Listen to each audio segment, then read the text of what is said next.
Emile Durkheim is the philosopher who can best help us to understand why capitalism makes us richer and yet frequently more miserable.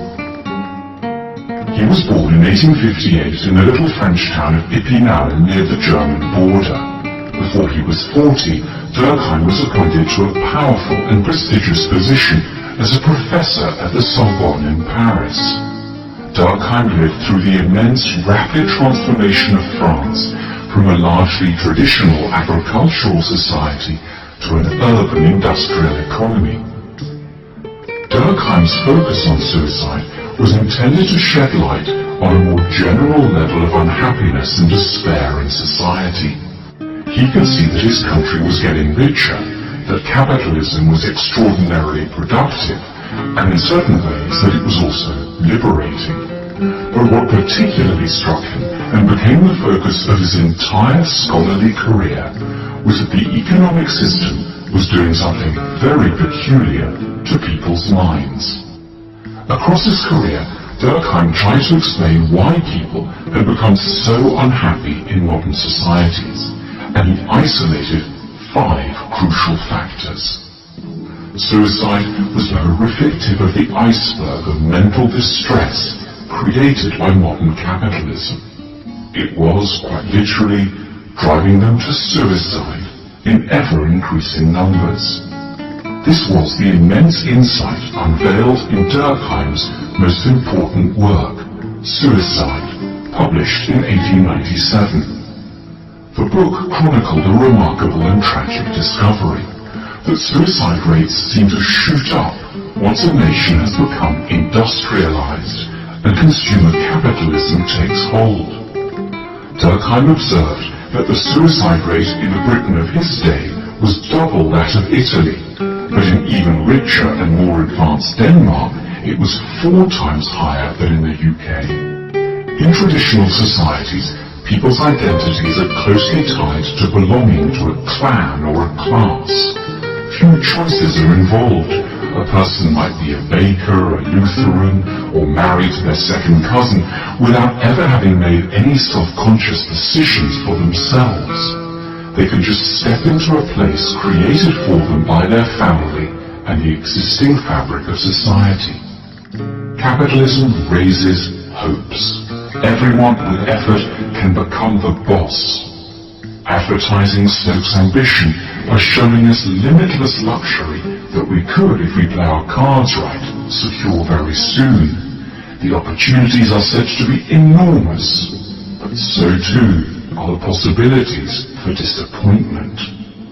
But under modern capitalism, it's the individual that now begins to choose everything: what job to take, what religion to follow, who to marry, and where to belong.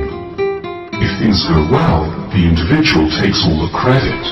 But if things go badly, the individual is in a crueler place than ever before, for it seemingly means that there is no one else to blame but they themselves.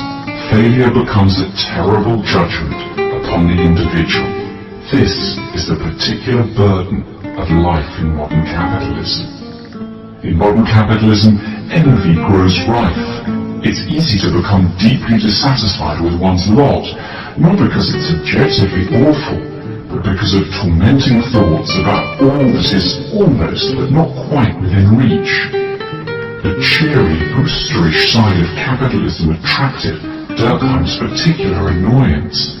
In his view, modern societies struggle to admit that life just is often quite painful and sad. Our tendencies to grief and sorrow are made to look like signs of failure, rather than, as should be the case, a fair response to the arduous facts of the human condition. Durkheim was himself an atheist, but he worried that religion had become implausible just as its best sides, its communal side, would have been most useful to repair the fraying social fabric. Despite its factual errors and its fantastical dimensions, Durkheim appreciated religion. He knew that the sense of community and consolation religion offer are highly important to people. Capitalism has, as yet, offered nothing to replace this with. Science certainly doesn't offer the same opportunities for powerful, shared experiences.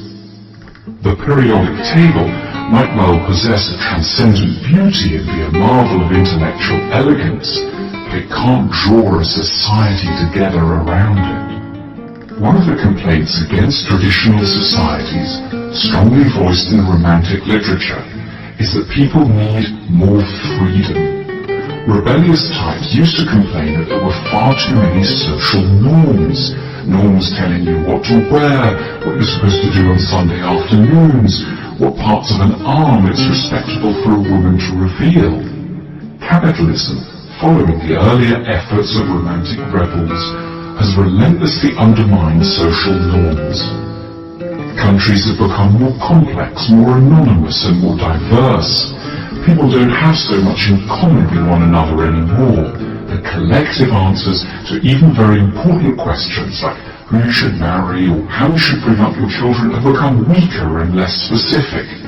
There's a lot of reliance on the phrase, whatever works for you, which sounds friendly, but it also means that society doesn't much care what you do and doesn't feel confident it has good answers to the big questions of your life.